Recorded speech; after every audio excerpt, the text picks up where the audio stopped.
ठीक है। तो जितना बोले आप लोगों को उतना समझ में आ गया होगा। और निगेटिविटी को बिल्कुल नहीं आने देना। एक साल नहीं आया, अभी आ रहा है, ठीक है। और इसीलिए मैं सोचा हूँ इस बार हम लोगों से भी थोड़ी सी मिस्टेक हुई, काफी क्रीम क्रीम स्टूडेंट्स हमारे ग्रुप में हैं।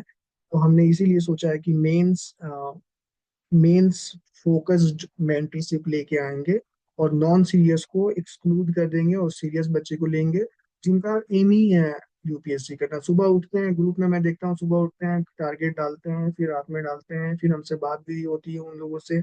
काफी सीरियस लगता है, तो उन लोगों पे काम करके उन लोगों को आगे बढ़ाया जाएगा, ठीक है। और एग्जाम सबको मैं बोल रहा हूँ एज ए बड़े भाई, 17 से 25 दिन का टाइम होगा प्रीलिम्स का रिजल्ट निकलने में। उस टाइम को यूटिलाइज करके जीएस पेपर वन हम लोग कंप्लीट कर देंगे, ठीक है। और नहीं तो फिर आंसर की वाजीराम से मिलाना, विजन से मिलाना, फोरम से मिलाना, फिर उससे मिलाना, खुद रिसर्च एंड डेवलपमेंट करना, और सारा चीज करके 25 दिन खराब कर लेना, ठीक है। या जीएस पेपर वन कंप्लीट कर लेना, एथिक्स कंप्लीट कर लेंगे, या ऑप्शनल भी करके कंप्लीट कर सकते हो खुद से।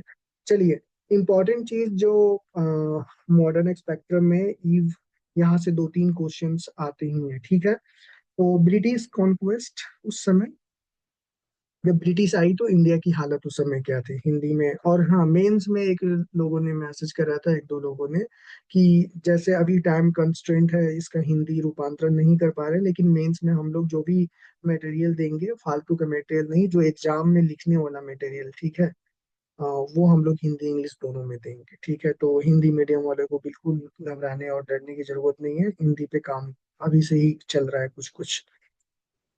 जब India on the eve of British conquest, जब ब्रिटिश भारत को जीत रही थी, तो उस समय भारत की स्थिति क्या थी।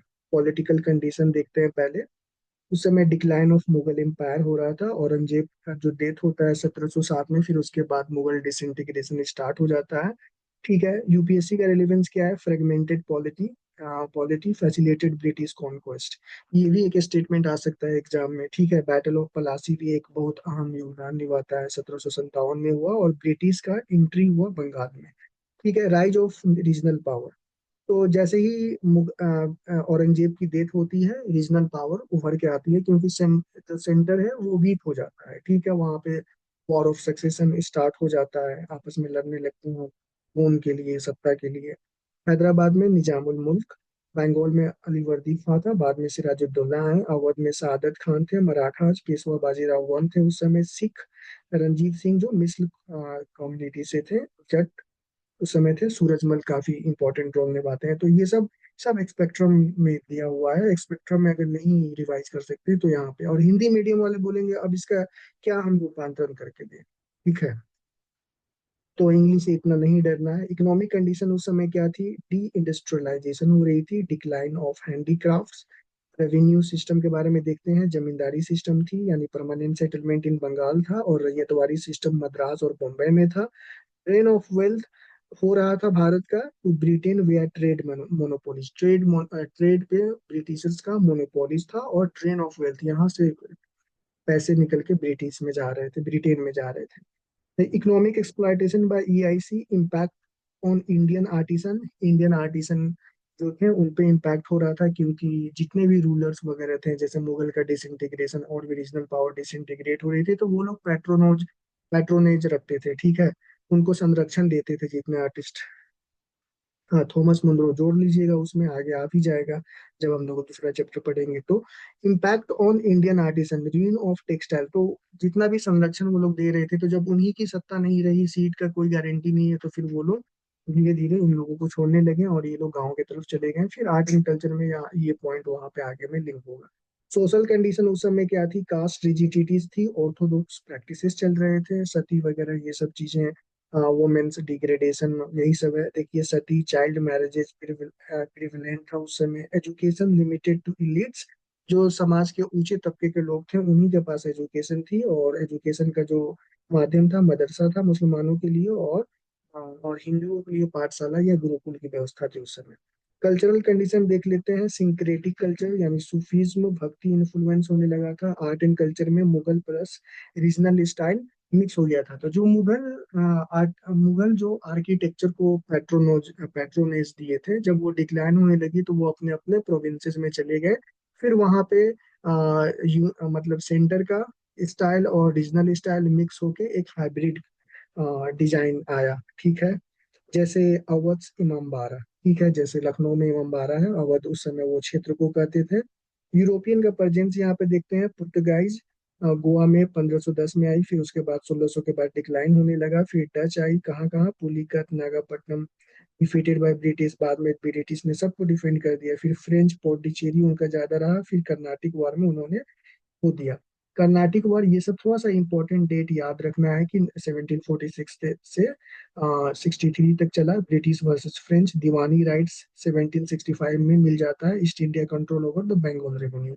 और इसी पर बैटल ऑफ बक्सर,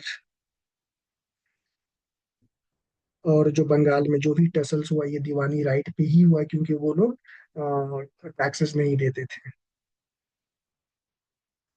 फिर उसके बाद अब यहाँ पे बहुत बड़ा कहानी है, अगर बताने लगेंगे तो फिर लंबा चला जाएगा। बस की पॉइंट्स देखना है। East India companies victories at Plassey, और प्लासी में हुआ, और जस्ट बक्सर कंफर्म कर दिया। प्लासी में तो वो लोग जीत गए, फिर बक्सर में जो हुआ वो कंबाइंड पावर था। मुगल्स भी थे उसमें, फिर अवध के भी थे, फिर बंगाल से जो भागे हुए थे वो भी थे। तो तीनों कंबाइंड फोर्सेस को ब्रिटिश ने हरा दिया, और ये बहुत डिसाइसिव बैटल था, बहुत निर्णायक बैटल था। ठीक है। एडमिनिस्ट्रेटिव सिस्टम देखते हैं। मुगल लिगेसी चलता रहा, जगीरदारी, मनसबदारी, लेकिन करप्ट हो गया था 18 सेंचुरी तक आते आते। और ईस्ट इंडिया कंपनी का डुअल गवर्नमेंट जो बंगाल में चला था 1765 से 72, और शायद वैरन हेस्टिंग 1772 में इसको खत्म कर देते हैं। पावर विदाउट रिस्पॉन्सिबिलिटी, ब्रिटिश को तो पावर था लेकिन रिस्पॉन्सिबिलिटी नहीं थी। ठीक है। यूपीएससी फोकस एरिया, यूपीएससी कहाँ कहाँ फोकस करती है? रीजनल पावर्स पे, हैदराबाद पे, मराठा, सिख, और फिर कर्नाटक में टिप्पू सुल्तान से रिलेटेड क्वेश्चन पूछ रखी है यूपीएससी ने। बैटल्स प्लासी, बक्सर, फिर कर्नाटक, ये काफी इंपॉर्टेंट है। यूपीएससी ने मैच ऑफ द फ्लोइंग भी डिफरेंट डिफरेंट एग्जाम में पूछा है। इकोनॉमिक पॉलिसीज में क्या है? Drain of wealth, revenue system, social issues में sati and caste. Previous year question में causes of Mughal decline UPSC पूछ रखी है। Impact of British economic policy. जहां भी इकोनॉमिक पॉलिसी आएगा तो वहां पे थोड़ा सा ध्यान देना है, यूपीएससी यहीं पे स्टेटमेंट बनाती है। ठीक है। तो ये एकदम करक्स है मटेरियल का। तो ये यहाँ पे एक चैप्टर कंप्लीट हो जाता है। चलते हैं अगले चैप्टर पे। किसी को कुछ पूछना है इसमें?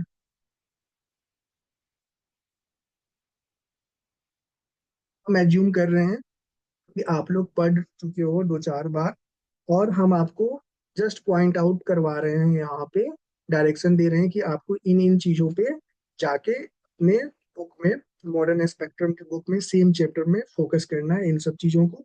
और एटलीस्ट इतना याद होना चाहिए। जैसे मान लो रिवीजन, जैसे हम लोग रिवीजन करते थे तो हमेशा लिख के रिवीजन करते थे। मान लो एक चैप्टर उठाया, उसमें उस चैप्टर में हमें क्या क्या याद आ रहा है बुलेट पॉइंट में, कीवर्ड्स में, ऐसे हम लोग लिख लेते थे। तो इससे और ज्यादा डीप मेमोरी में ट्रिकल डाउन हो जाता है चीजें। देखो, यूपीएससी तो निकालना है हमें, किसी भी कीमत पे यूपीएससी निकालना है। उसके लिए जो भी करना पड़ेगा वो करना है हमें। और मैं बार बार बोलता हूँ, 5 सब्जेक्ट्स पे कमांड कर लिए हम लोग तो यूपीएससी केक वॉक हो जाएगा। पहला, ज्योग्राफी। ज्योग्राफी में क्या सोर्स है? जस्ट हम 1 मिनट लेते हैं आपका। 6 to 12 एनसीईआरटी, 10 दिन में पढ़ के फेंक दिए इसको उधर। पीवाईक्यू को पहले देख लिए या बाद में देख लिए? पीटी प्लस मेंस दोनों देख लिए। इसके बाद देख लिए, फिर उसके बाद 5 सेक्शनल टेस्ट उठाएं, किसी भी कोचिंग इंस्टीट्यूट का, पुराना हो या नया हो उससे मतलब नहीं है, कॉन्सेप्ट तो बदलता नहीं है सालों साल। 5 सेक्शनल टेस्ट उठाया और सबको लगा दिया। उसमें से जो नहीं बना उसको एक A4 साइज पेपर लिए और उसमें बुलेट पॉइंट में नोट मेकिंग कर लिए कीवर्ड्स। जैसे कैसे यहाँ पे कीवर्ड्स वगैरह मेंशन है, नोट डाउन कर लिए। अब इसी को मल्टीपल टाइम 10 बार रिवाइज कर लेंगे, मेमोराइज कर लेंगे। डेली रिवीजन में इसको डाल देंगे। ज्योग्राफी से कोई भी क्वेश्चन आएगा, छूटेगा नहीं? छूटेगा। उसी तरह इकोनॉमी में भी इसी को इसी तरह फॉलो कर लेना है। ठीक है। उसके बाद हिस्ट्री में भी इसको इसी तरीके से फॉलो कर लेना है। आर्ट एंड कल्चर में इसी तरह फोकस कर लेना है। फिर उसके बाद इन्वायरमेंट में इसी तरह कर लेना है। 15-15 दिन, 5 सब्जेक्ट है, 75 डेज का कोर्स है। ठीक है। हम लोग प्रीलिम्स के लिए 2026 के लिए ऐसा लेके आएंगे। 75 डेज में 5 सब्जेक्ट को उठा के इसी तरह से कंप्लीट कर लेना है, सारा कहानी खत्म। 1 घंटा बस सी सेट को दे देना है, प्रीलिम्स क्यों नहीं निकलेगा। जब मेंस का पढ़ने का टाइम आता है तो आप लोग प्रीलिम्स पढ़ते हैं, जब प्रीलिम्स का टाइम जनवरी फरवरी इंटर होता है तो उस समय एथिक्स और ऑप्शनल पढ़ने लगते हैं।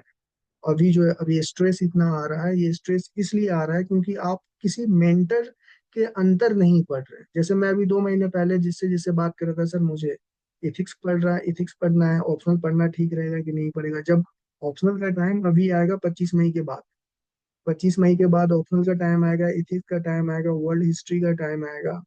ठीक है, जो मेंस के सिलेबस हैं आईआर और दूसरे subject internal security, disaster management, तो अब उस समय नहीं पढ़ोगे, टाइम बर्बाद करोगे। फिर उसके बाद जब प्रीलिम्स का टाइम आएगा तो मेंस का पढ़ेंगे। तो मेंटर्स का जो रोल होता है ना, काफी इंपॉर्टेंट होता है, क्योंकि उस रास्ते से वो गुजर चुका होता है, वो आपको डायरेक्ट देता है, डायरेक्शन देता है, और डायरेक्शन को देना है। ठीक है, चलिए अगला चैप्टर पढ़ते हैं, ब्रिटिश एक्सपेंशन एंड कंसोलिडेशन। और प्रीलिम्स में ही देखो, सिंपल सा है, मैं ये बोल रहा हूँ, यूपीएससी तो निकालना है। मैं देख रहा हूँ कि जो भी यहाँ पे कुछ लोग हैं, सबको यूपीएससी निकालना है, सीरियस कैंडिडेट यहाँ पे हैं, यूपीएससी निकालना है। हर साल आप यूपीएससी के प्रीलिम्स के लिए परेशान रहोगे, मेंस कब लिखोगे, इथिक्स की आंसर राइटिंग कब करोगे, ऑप्शनल का पीवाईक्यू 10 साल का कैसे करोगे, उसके ब्रेन स्टॉर्म करके उसके बुलेट पॉइंट्स में नोट्स कब बनाओगे। ठीक है, 4 डायरी मेंटेन करना होता है, जीएस 1 के लिए, जीएस 2 के लिए, जीएस 3, जीएस 4 के लिए, ऐसे के लिए, वो कब करोगे। कौन बताएगा कैसे करना है, कौन आपको इनपुट्स देगा, कौन वैल्यूज देगा, कौन आप अगर निगेटिव माइंडसेट में बैठे हुए हो तो कौन वहां से आपको मोटिवेशन के साथ निकालेगा। तो मेंटर्स का जो भूमिका होता है पिछले 3-4 सालों में काफी बढ़ गया है, और मेंटरशिप का प्राइस अभी मार्केट में 50,000 35,000 से लेके एक सॉम है, वो भी मेंटरशिप चलाती है, उसका सबसे कम है 35,000 से लेके फोरम का 72,000 तक है, दृष्टि आईएएस की 50,000 रुपीज है, वो फी में से ही काट लेती है। आप लो चाहे नहीं लो, 50,000 रुपये मेंटरशिप का। ठीक है, तो मेंटरशिप का रोल काफी उभर गया है। मेंटर कोई भी हो सकता है, हम हो सकते हैं, आपके घर में कोई आपके भाई हैं या बहन है जो यूपीएससी सिविल सर्विसेज में थोड़ा सा नॉलेज रखते हैं और आपकी गाइड कर सकते हैं, तो वही आपके मेंटर हो जाएंगे। कोई भी मेंटर हो जाएगा जिसको थोड़ा सा भी बेसिक्स अंडरस्टैंडिंग है, कब क्या पढ़ना है, कैसे पढ़ना है, कितना रिसोर्स को कवर करना है, मल्टीपल टाइम रिवीजन करना है, आंसर राइटिंग कैसे करना है, स्ट्रक्चर कैसे है, कितना उसमें कंटेंट डालना है। 150 वर्ड्स में लिखना है तो इंट्रोडक्शन का लेंथ, कंक्लूजन का लेंथ, उसमें आउट ऑफ द बॉक्स कैसे डालोगे। क्वेश्चन नहीं आता है तो उस क्वेश्चन को लिख कर एवरेज मार्क कहाँ कैसे निकालोगे एग्जामिनर के हाथ से। तो ये सारी चीजें मेंटर्स का लाइफ में अगर नहीं रहेगा कोई आपके, तो काफी भटकाव आएगा, काफी प्रॉब्लम आएगा। 4 महीने से हम लोग थोड़ा बहुत तो हेल्प कर रहे हैं, लेकिन 25 मई जैसे खत्म होगा, 1 जून से हम लोग मेंटरशिप स्टार्ट करेंगे। और जो सीरियस कैंडिडेट, और हमेशा नहीं करना है 1 साल, ठीक है, फीस पे नहीं ले जाना है, 4 महीने का करना है। 4 महीने में यूपीएससी पे मास्टरी करके साइड में रख देना है, चिल होके अटेम्प्ट देना है, और अपना मतलब रैंक लेके जाना है। कि हर बार प्रीलिम्स आ रहा है, दे रहे हैं, फिर मेंस में कुछ दिक्कत, मेंस में कुछ पता ही नहीं है, ऑप्शनल कितना परसेंट कंप्लीट हुआ, ऑप्शनल में भी क्वेश्चन के ऑप्शंस होते हैं, तो कौन से टॉपिक को छोड़कर कौन से टॉपिक को लेना है, ये सब चीजें कौन बताएगा। गलती करके सीखोगे 4 अटेम्प्ट में, या किसी कोई 4 अटेम्प्ट या 6 अटेम्प्ट अपना खराब करके बैठा है, उससे सीख लो। ठीक है, तो ये जो स्थिति अभी आप लोगों के सामने आई है, और आप लोगों में से बहुत लोग ज्यादा स्मार्ट भी बनते हैं। जैसे 4-5 लोग जो अच्छे अच्छे कैंडिडेट थे, वो हमें दिख नहीं रहे हैं यहाँ पे, और मैं फोन भी नहीं करता हूँ, अपने पास टाइम भी कम है। ठीक है, तो वो लोग स्मार्ट बनते हैं, स्मार्ट बनना अच्छा है, लेकिन ग्राउंडेड हमेशा रहना है। ठीक है, और बस यही है, चलिए आगे बढ़ते हैं। और एक मैं यहाँ पे बता रहा हूँ, अब रिकॉर्ड हो रही है तो नाम भी नहीं ले सकते हैं, XYZ लबीब एक नाम का स्टूडेंट है, वो लेट से ज्वाइन करे, वो बोला कि 10 बजे से सर करिए, लेकिन मैंने बोला 10 लेट हो जाएगा, उसने मुझे फोन करा रात में और एक चैनल का नाम बताया XYZ। ठीक है, तो वो चैनल स्मार्ट सी हम भी फॉलो करते हैं, उन्होंने हमें भी इसमें बताया था, देखे वीडियो देख रहे हैं, लेकिन मैंने आज उसको उस चैनल को अच्छे से एनालाइज करा और 2-3 वीडियो भी देखा। जो मैंने ब्रेन स्टॉर्मिंग सेशन इतने अच्छे तरीके से पूरी शिद्दत से मैंने जो पढ़ाया, 25 लेक्चर लेके, तो पता नहीं वहां पे कितना लेक्चर है, उसका चार्ज 13,000 रुपया वो कर रहा है। और डिस्काउंट के साथ ऐसे कटा हुआ है, और डिस्काउंट के साथ 9,999 रुपये में। ठीक है। 999 रुपये में वहां पे स्टूडेंट जाके खरीद रहे हैं। पता नहीं क्या हुआ क्या नहीं, मैं खुद बोला कि 2100 रुपये मैं खुद इन्वेस्ट कर रहा हूँ ये सब कोर्स लेने में, सो दैट मुझे थोड़ा सा हेल्प भी मिले कि कैसे लोग कर रहे हैं कैसे नहीं। और जो भी मैं बताया हूँ सब जामिया आरसीए में मैंने सीखा है। अ, और एक चीज यहाँ पे मैं ये बताना चाह रहा हूँ कि क्वेश्चन मान लो आ गया, क्वेश्चन क्वेश्चन आ गया, ठीक है। क्वेश्चन आ गया और उसका answer A B C D, UPSC में मान लो इसी बार क्वेश्चन आ गया और हम गूगल कर लिए और हमें पता चल गया कि आंसर डी है। अब हम जबरदस्ती लॉजिक लगाकर, ठीक है, या कोई यहाँ पे कोई एक टर्म आया नैनो टेक्नोलॉजी, मान लो नैनो टेक्नोलॉजी से क्वेश्चन है, इसको हमने गूगल पे डाला, ठीक है। 1000 वेबसाइट में नैनो टेक्नोलॉजी आ जाएगा और कुछ कीवर्ड यहाँ से मैच कर जाएगा।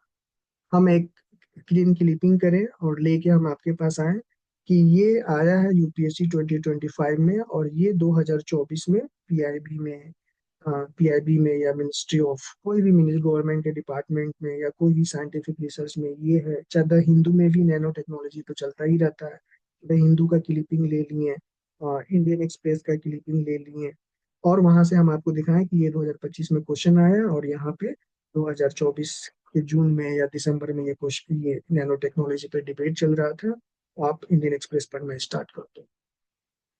और जबरदस्ती का लॉजिक लगा दिए यहाँ पे, और आंसर डी तो हमें ऑलरेडी पता है, हमने गूगल कर लिया, और इसको इसका नाम दे दिए ब्रेन स्टॉर्मिंग इलिमिनेशन मेथड।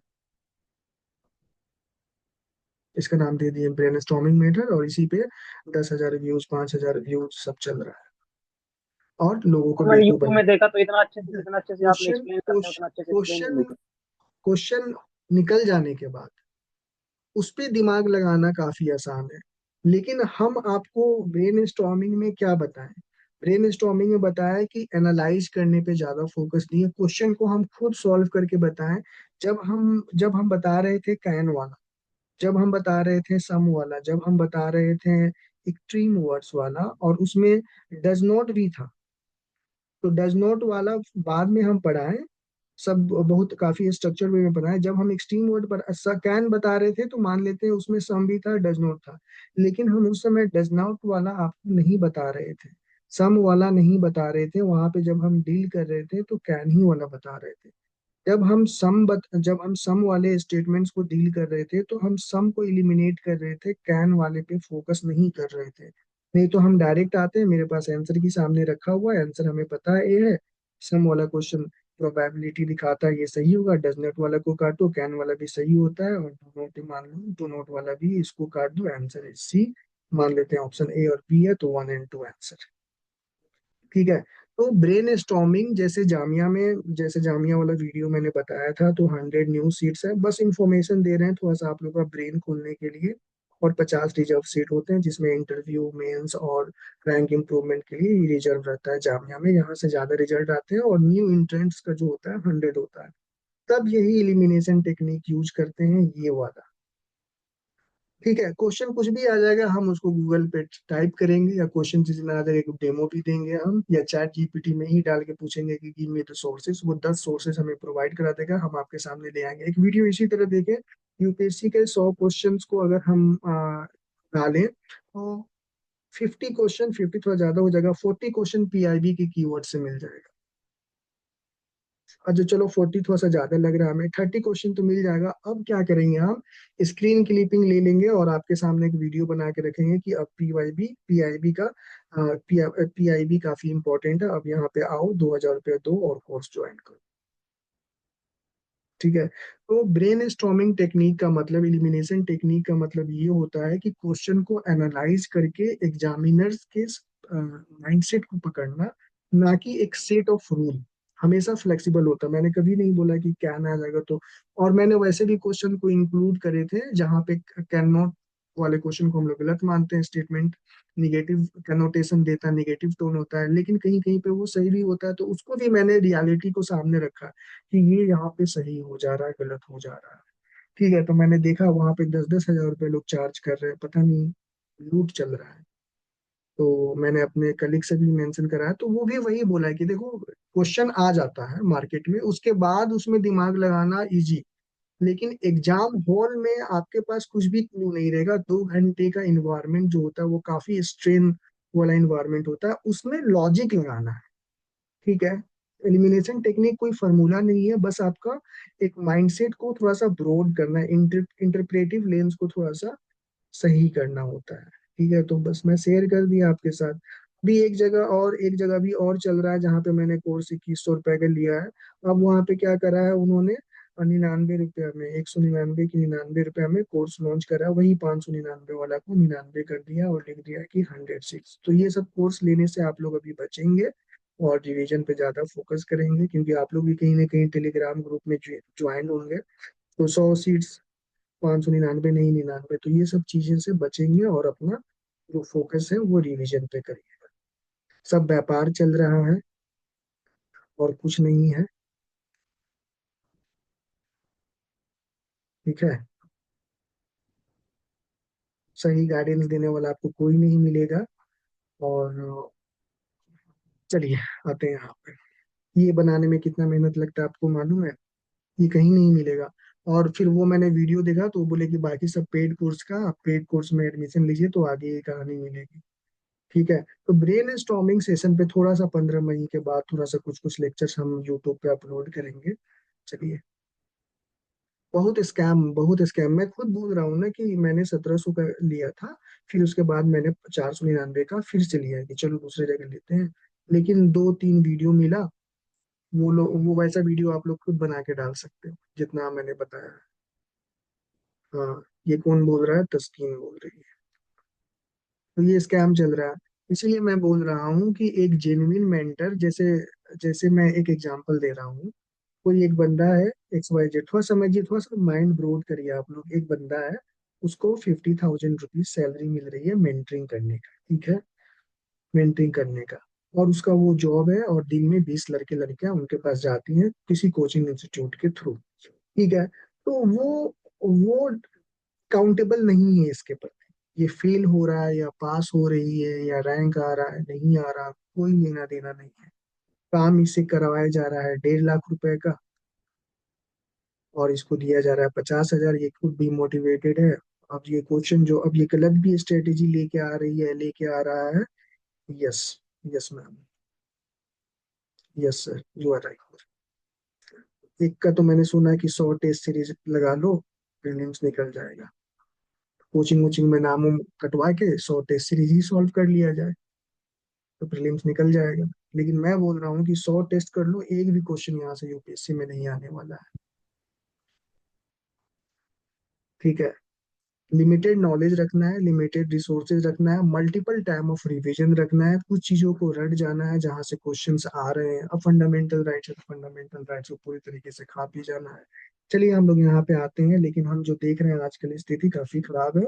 और अभी कोर्सेज वगैरह कहीं पे भी सुसाइड का ये करवा देंगे वो करवा देंगे, कहीं पे नहीं लेना है। जो भी पढ़ चुके हो वही आपका अपना है, उसी को अच्छे से मास्टरी करिए उस पे। और टाइम कंस्ट्रेंट में 2 घंटे का एकदम टाइमर लगा के, OMR बगल में रख के, ब्लैक पेन लेके बबल करके सारा चीज देखिए कि 2 घंटे में फिनिश हो जा रहा है कि नहीं हो रहा है। इधर उधर टाइम नहीं लगाना है, क्योंकि एक लड़के ने मुझे मैसेज करा तो उनको मिल गया होगा जवाब।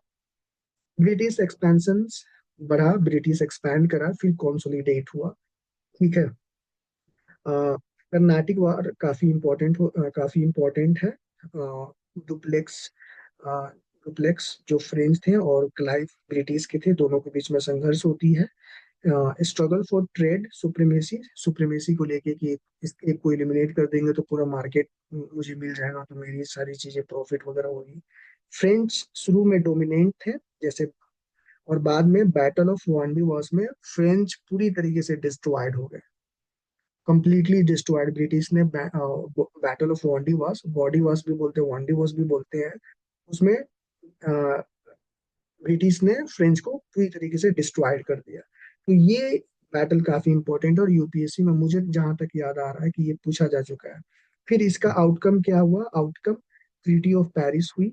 उसके फिर क्या सिग्निफिकेंस, क्यों सिग्निफिकेंट है? Establish British supremacy over French in India, supremacy मिल गई। फिर जैसे करना था एक्सप्लॉइट करना है करते रहे। Role of European trading companies, impact on Indian polity, और इंडियन पॉलिटी पे भी इम्पैक्ट हुआ। पहले दो कंपटीटर थे, अब एक अकेला मोनोपोली कर लिया। कर्नाटिक वॉर में, कर्नाटिक वॉर को जीत के ब्रिटिश कॉन्सोलिडेट करी अपने आप को, कॉन्सोलिडेशन हुआ। फिर उसके बाद ब्रिटिश बंगाल कॉन्क्वेस्ट करी, बंगाल को जीती, और भी अपने पोजीशन को 1757 प्लासी। फिर उसके बाद 64 में बक्सर हुआ। तो 1757 सिराजुद्दौला वर्सेस रॉबर्ट क्लाइव थे, बैटल ऑफ प्लासी 1757। फिर ब्लैक होल ट्रेजेडी हुई, किसके समय ब्लैक होल ट्रेजेडी हुई ये भी काफी इंपॉर्टेंट है। बैटल ऑफ बक्सर में तीन इधर इंडियन साइड से थे और अकेला ब्रिटिश उधर से था। तीन कौन कौन थे जो हमने बोला। ट्रीटी ऑफ इलाहाबाद हुई, फिर उसके बाद दीवानी राइट्स गारंटी मिली उसको। 1765 से 72 तक दीवानी राइट चली। Double government, British control over Bengal revenue, Bengal के रेवेन्यू पर ब्रिटिश पूरी तरीके से कंट्रोल कर ली, और बंगाल के रेवेन्यू से ब्रिटिश का भला हो रहा था। मीर जाफर ने धोखा दे दिया, कौन से बैटल में दिया ये सब पता होना चाहिए आपको। फिर उसके बाद मैसूर यानी टीपू पे कंक्वेस्ट हुए, टीपू को हराई। फिर वहां पे बंगाल में, सॉरी बंगाल साउथ में, वहां पे भी कंसोलिडेशन हुआ, कंसोलिडेट करी कंपनी। सारा कहानी आपको मालूम ही होगा। 1700 पहला जो नमस्ते। नमस्ते सर। बहुत अच्छा पूजा सोनी। माइक ऑन करिए और घर की बातें हमें सुनाइए। मैसूर कन्क्वेस्ट हुआ टीपू का। हैदर अली टीपू सुल्तान वर्सेस ब्रिटिश, ठीक है। शुरू में हैदर अली थे, फिर हैदर अली की सेकेंड कर्नाटिक वॉर में शायद डेथ हो जाती है, थर्ड में डेथ होती है। उसके बाद टीपू कमान संभालते हैं। Fourth four Anglo Mysore war हुआ, चार हुआ। Use of rockets by Tipu, Tipu को रॉकेट का जन्मदाता भी कहा जाता है। फिर 1799 फोर्थ एंग्लो मैसूर वॉर में टीपू की डेथ हो जाती है। और ट्रीटी ऑफ श्रीरंगपट्टनम होती है 1799 में, जो बाद में वोडेयार डायनेस्टी का जो हैदर अली ने कब्जा कर लिया था।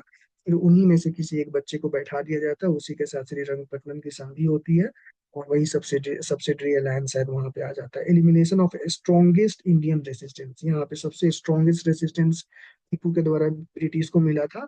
और टीपू का मॉडर्नाइजेशन अटेम्प्ट याद रखना है, जैकोबियन क्लब के मेंबर थे, फ्रेंच कनेक्शन था, ये सारी चीजें स्ट्रक्चर्ड वे में कीवर्ड लिख लिए हैं, सारा याद हो गया, समझ में आ गया। फिर मराठा को सब्जुगेट करा ब्रिटिश ने। कब से कब तक चला? 1775 से 1818। Peshwa versus British, three Anglo Maratha war हुआ। फिर उसके बाद ट्रीटी ऑफ बेसिन काफी इंपॉर्टेंट है। फिर उसके बाद पेशवा को पेंशन भोगी बना दिया गया कि पेंशन लीजिए और आराम से अपना लाइफ बिताइए, और मराठा का वहां से पतन हो जाता है। सब्सिडरी अलायंस इम्पोज कर दिया गया, मराठा कन्फेडरेसी जो था उसको डिसॉल्व हो गया। उसमें बहुत सारे थे, मुझे याद नहीं आ रहा है, जो चार मराठा में होते हैं। ब्रिटिश पारामाउंटेसी एस्टेब्लिश हो गई। फिर उसके बाद महाजनी सिंधिया और दो तीन होते हैं, वोडिया वोडिया कुछ होते हैं, चार चार ऐसे टाइटल लगाते हैं लोग, उस समय थे। एक सिंधिया थे और तीन और हैं, देख लीजिएगा। पॉलिसी ऑफ सब्सिडरी अलायंस ये लोग एक्सेप्ट कर लेते हैं। फिर पंजाब में काफी रेसिस्टेंस मिला, किससे मिला? यहाँ पे महाराजा रंजीत सिंह से मिला, जो सुकरचकिया मिस्र के थे। 1845 से 49 तक ये चला।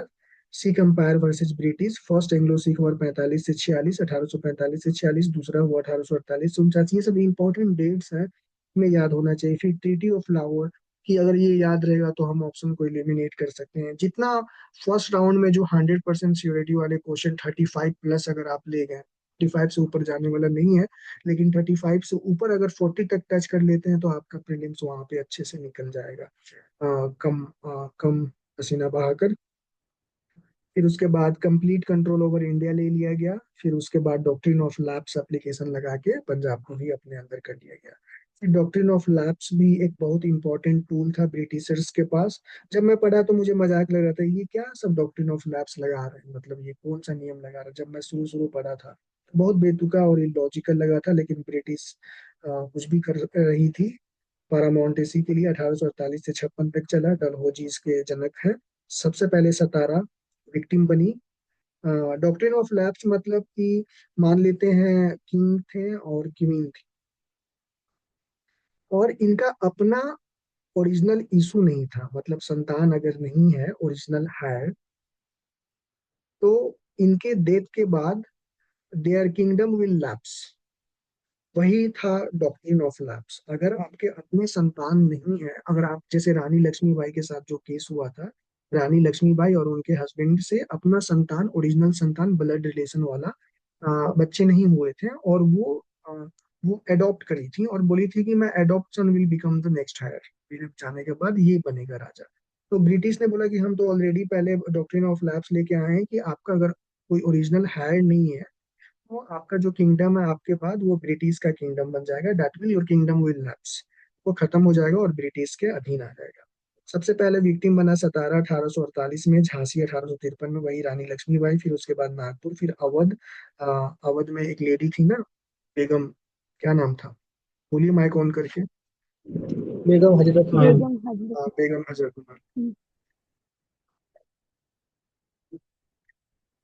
फिर मेजर काउज ऑफ रिवोल्ट, ये एक बहुत बड़ा कारण था 1857 का जो आगे रिवोल्ट होगा। अवध स्पेशल केस था, जो काफी उत्तर प्रदेश में अवध में, यूज ऑफ एनेक्स्ड स्टेट, मतलब इसको देखिएगा थोड़ा सा, हो सके क्रोनोलॉजी पूछ दे। उसके बाद एडमिनिस्ट्रेटिव कंसोलिडेशन हुआ पोस्ट 1857 जो रिवोल्ट हुआ। तो 1773 से 1857 तक कंपनी रूल चला। कंपनी में जो देख रहे हैं ऊपर में, कंपनी ने सारा चीज करा। फिर उसके बाद 1858 से 1947 तक क्राउन रूल चला। क्राउन ने 1857 के विद्रोह के बाद सारा एडमिनिस्ट्रेटिव और मिलिट्री पावर अपने अंदर ले ली थी। ठीक है। तो पोस्ट 1857 ब्रिटिश क्राउन आ गई यहाँ पे। फिर गवर्नमेंट ऑफ इंडिया एक्ट 1950 1858 आया। फिर उसके बाद काउंसिल एक्ट 1816 आया। फिर ICS, Indian civil services reform आया। फिर क्वीन प्रोक्लेमेशन वही 1858 वाला आया कि अब कोई भी एनेक्सेशन नहीं होगा, जितने भी रीजनल लीडर्स हैं और प्रिंसेस हैं उनको इम्पोर्टेंस दिया जाएगा। डायरेक्ट क्राउन रूल एस्टेब्लिश हो गया, एंड ऑफ कंपनी रूल और बिगनिंग ऑफ सिविल सर्विसेज यहाँ से, क्योंकि आपको एडमिनिस्ट्रेशन करना है तो अब सिविल सर्विसेज यहाँ से स्टार्ट हो गया। Additional strategic information, subsidiary alliance, जैसे डॉक्ट्रिन ऑफ लैप्स इंपॉर्टेंट है उसी तरह सब्सिडरी अलायंस इंपॉर्टेंट है। इसके जनकदाता लॉर्ड वेलेस्ली, और 1798 से इनका जो कार्यकाल था, 1798 से 1805, मुझे अभी तक याद है, मैं देखा नहीं हूँ, मुझे अभी तक याद है, ये सब रट गए थे हम।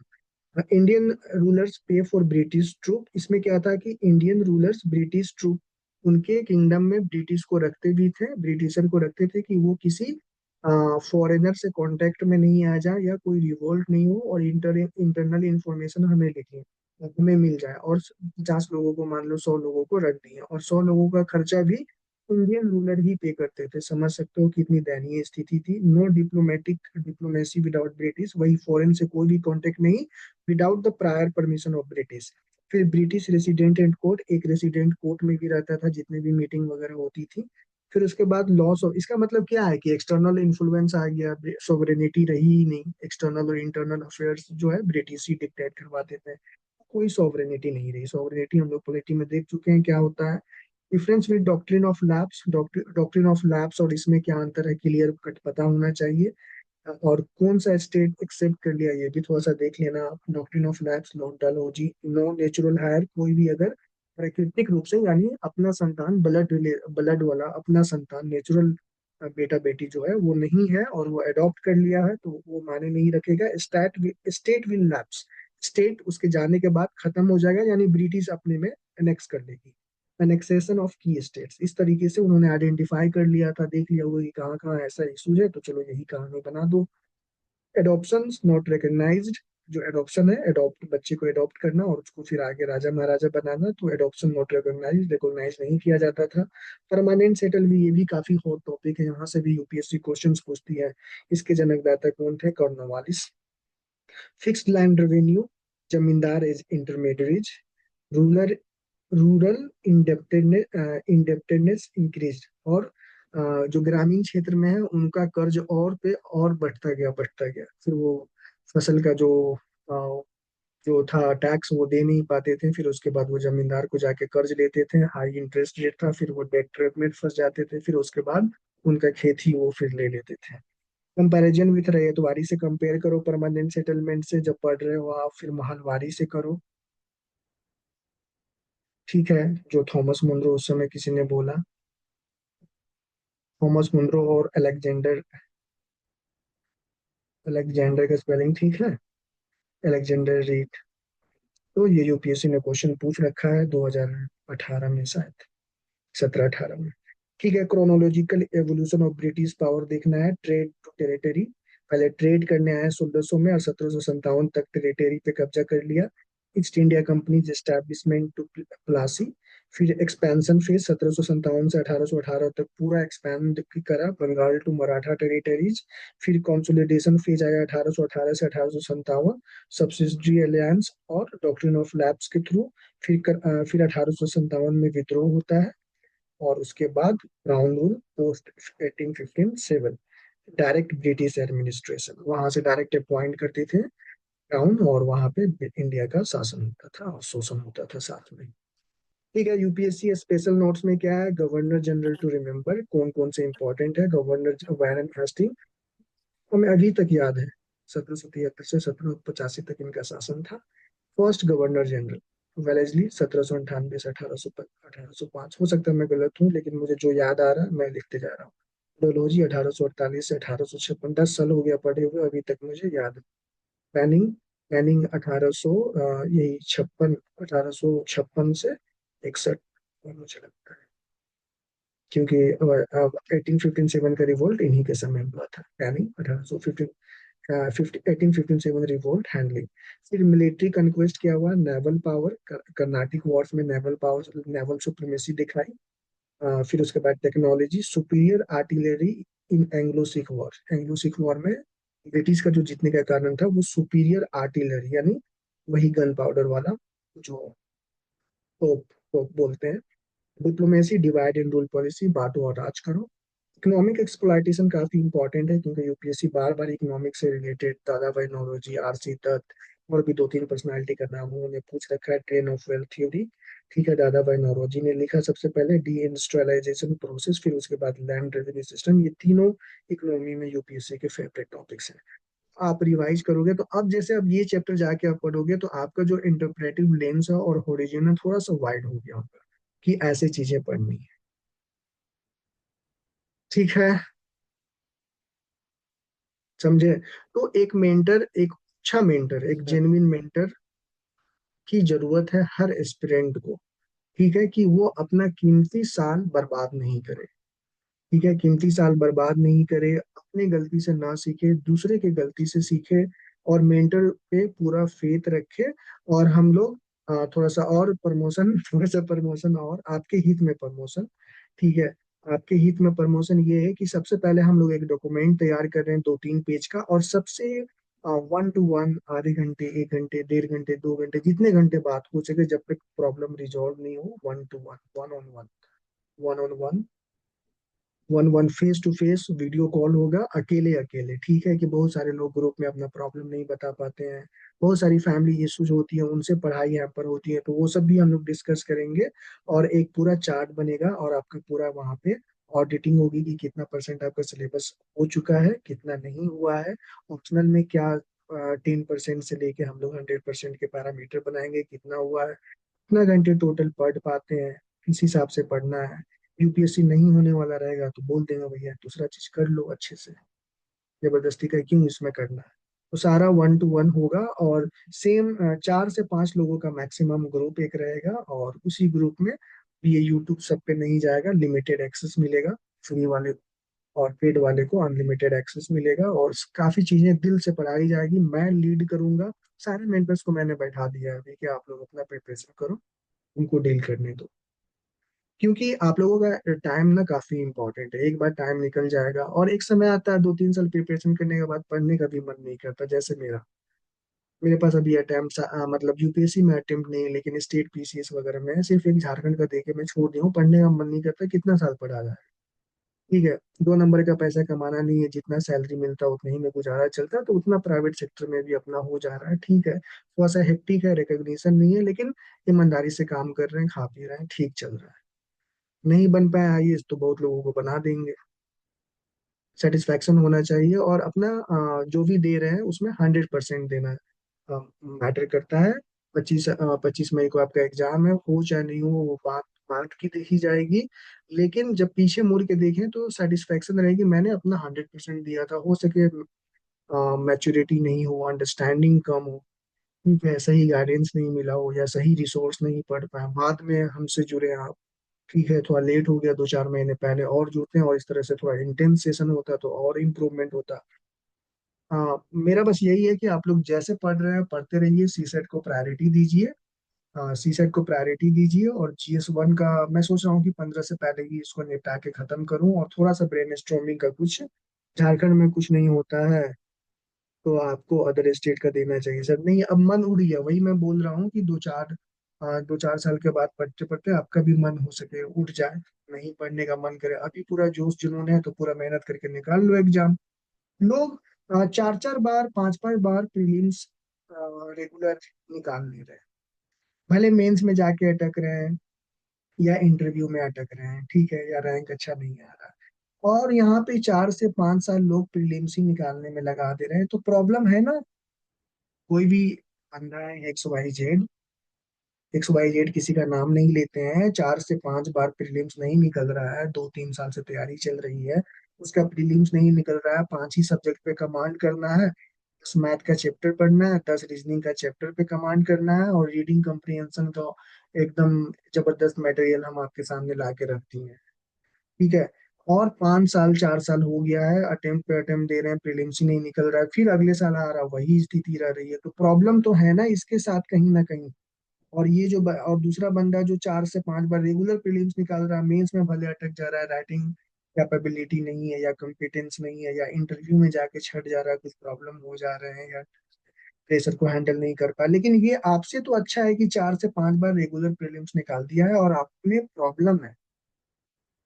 5 महीना डेडिकेशन के साथ प्रीलिम्स को निकालने के लिए काफी है, और 5 सब्जेक्ट पढ़ना है, सब्जेक्ट का रिसोर्स बता दिए, एग्जाम्पल ज्योग्राफी ही ले लो, 6 से 12 तक पढ़ना है, 4 से 5 बार रिवीजन करो, PYQ सारा लगा लो, मेंस का भी जितने क्वेश्चन आए उसको भी लिख लो, और उसके बाद 5 से 6 सेक्शनल टेस्ट लगा लो, यानी 5 से 6 सेक्शनल टेस्ट लगाने का मतलब 600 कॉन्सेप्ट आपका टेस्ट हो जाएगा। जो कॉन्सेप्ट बन गया वो ठीक है, नहीं बना उसका नोट डाउन कर लो, 5-5 10 मिनट का वीडियो देख लो यूट्यूब पे, या मेंटर से कंसल्ट करो, उसी को रिवाइज करना है, मेमोराइज करना है मल्टीपल टाइम, उसी को सारा चीज करना है, वहीं से क्वेश्चन आने हैं। आएगा तो बनेगा, सबसे बनेगा, नहीं आएगा तो किसी से नहीं बनेगा। फिर ब्रेन स्टॉर्मिंग सेशन का इतना अच्छा चीज आपको फ्री में बता के हम रखे हुए हैं, 10,000 रुपये आपका डूबने से बचा है, ठीक है। तो यही सब चीज है, तो अच्छे से पढ़ाई करिए, और पिछले 1-2 सालों की तैयारी 25 दिन में खराब मत करिए, ठीक है। डाइट का ख्याल रखिए अच्छे से अपना, डाइट का ख्याल रखिए, मल्टीविटामिन ले लीजिए, नहीं होता है तो रिवाइटल लीजिए, जिंकोविट लीजिए, A to Z लीजिए, और लिक्विड ज्यादा लीजिए, ग्लूकोन डी पीजिए अगर थोड़ा सा गर्मी ज्यादा आपके घर में है या आसपास में गर्मी ज्यादा है, हाइड्रेटेड रखिए। 25 दिन की बात है, 25 दिन के बाद 1 हफ्ते आराम कर लेना है, फिर 1 जून से मेरे साथ हम ले चलेंगे हाथ पकड़ के, आप 4 महीने अपने लाइफ का देना, और पीछे मुड़ के 121 दिन जिस दिन हो जाएगा, पीछे मुड़ के देखना कि 121 दिन में 120 दिन जो गुजरा है कैसा गुजरा है, सेटिस्फाइड नहीं होगे, आप हमसे बोलना सेटिस्फाइड नहीं है, हम पैसे रिटर्न कर देंगे आपके, और पैसे उतना लेंगे भी नहीं तो रिटर्न करने की जरूरत है, ठीक है। 120 दिन आप हमें देना, हम आप और इसलिए हम बोल रहे हैं 120 दिन आप मुझे अपनी लाइफ का देना। जब यूपीएससी अक्टूबर में, सितंबर अक्टूबर में जब मेंस का एग्जाम लेगी, तो आप उसके साथ, अनफॉर्चुनेटली एग्जाम नहीं हुआ तो उसके साथ ही आप एग्जाम देना, एज्यूम करना कि आप भी मेंस दे रहे हो, और अटेम्प्ट करके देखना कि क्या इंप्रूवमेंट हुआ क्या नहीं, ठीक है। तो चलिए सेशन को यहीं पे बंद करते हैं, और अच्छे से पढ़ाई करिए और हेल्थ का ध्यान रखिए sir. This 6 month of targeting 2026 PT और मेंस, ये जो होगा दो दो तरीके से आएगा, एक मेंस के लिए आएगा और एक पीटी के लिए आएगा। तो पीटी के लिए जो 2026 वाले हैं उसमें जाएंगे, और अभी जो पीटी का तैयारी कर रहे हैं वो मेंस में उनको ले जाएंगे, ठीक है। स्मार्ट बनिए, मैं अभी भी बोल रहा हूँ, आप लोग यंग हैं, खून गर्म है, ठीक है। हो सकता है आप मुझे बेवकूफ समझते होंगे, लेकिन मैंने बहुत चीज देख रखा है लाइफ में, तो थोड़ा सा हम्बल होना है, ग्राउंडेड होना है, ठीक है। और मैंने बताया है कि सही मेंटर मिलना आज के दौर में थोड़ा सा दिक्कत की बात है, जो आपके फेल होने पे उसको दुख हो, ठीक है, आपसे इतना वो अटैच हो कि आपके फेल होने से दुख हो। दो लोगों ने, नाजमीन शेख हैं ग्रुप में, पता नहीं अभी हैं कि नहीं है, उन्होंने 2 दिन पहले हमें मैसेज करा कि सर हमें पता नहीं है कि नहीं है, दिख नहीं रही है। तो उन्होंने मैसेज करा कि सर मुझे जामिया आरसीए का कोर्स लेना है, आप ऑनलाइन पढ़ाते हो? तो बोले हाँ पढ़ाते हैं। लेकिन उनको मैंने मना कर दिया, वो नहीं दिख रही हैं। तो उनको मैंने मना कर दिया कि आपको एडमिशन लेने की बिल्कुल जरूरत नहीं है, आप जो तैयारी कर रही हैं उसी से हो जाएगा, और एग्जाम के बाद 2-4 सेशन ले लेंगे, सबके लिए ले लेंगे। जितने भी लेडीज हैं जो हमारे प्लेटफॉर्म पे, वो सब आरसीए का फॉर्म भरिए जामिया का, 2-4 दिनों में एक सेशन ले लेंगे, ऐसे कैसे वहां पे डिलीवर करना है, हो जाएगा। हमारा मकसद पैसे कमाना नहीं है, हमारा मकसद है कि आपका सहयोग करें, सपोर्ट करें, आप आईएएस बन जाओगे, हम आगे बढ़े, के सक्सेस में मेरा स्टेक जुड़ा हुआ है। तो हम आपके साथ गलत नहीं चाहेंगे वो। और जिसका स्टेक ही नहीं है, तो वो तो हाँ, आप बोलेंगे हाँ अभी ज्योग्राफी पढ़ लेते हैं, सिर्फ ज्योग्राफी ही पढ़ते हैं एक दिन में ज्योग्राफी, लेकिन मैं बोलूंगा एक दिन में एक सब्जेक्ट अभी नहीं पढ़ना है, 3, 2, 3, 4 सब्जेक्ट साथ में लेके चलना है। क्योंकि 100 क्वेश्चन आएंगे तो वो 5, 6, 7, 8 फील्ड से आएंगे, तो आपको अभी से ही माइंड मेकअप करना है कि मतलब जम्बल्ड क्वेश्चन होंगे, कहीं आर्ट एंड कल्चर से होगा, फिर उसके बाद पॉलिटी से होगा, फिर इकोनॉमी से होगा। तो हम आपको आपके कंफर्ट जोन से निकालने में लगे रहते हैं, और लोग आपको कंफर्ट जोन में भेजने में लगेंगे। अंतर यही है, आप फेल होगे तो आपसे ज्यादा दुख हमें होगा, आपसे हम अटैच्ड हैं। और कहीं भी दूसरे जगह कोचिंग वोचिंग में जाके फंसोगे तो मतलब है नहीं। आप जाओगे, दूसरा आएगा, दूसरा जाएगा, तीसरा आएगा, तीसरा जाएगा, चौथा आएगा, और उनको हर महीने सैलरी मिलती रहेगी। ठीक है सर, जामिया का एग्जाम सेंटर झारखंड में होता है क्या? झारखंड में नहीं होता है, लेकिन रांची में शायद, रांची या पटना में तो कंफर्म है, क्योंकि पटना कंफर्म है। आप सब रांची मुंबई एक में बार, होता है। रांची एक बार चेक कर लीजिएगा। जितने टाइम में तैयारी कर रहे हैं आप, उसके बाद कट गया मैसेज।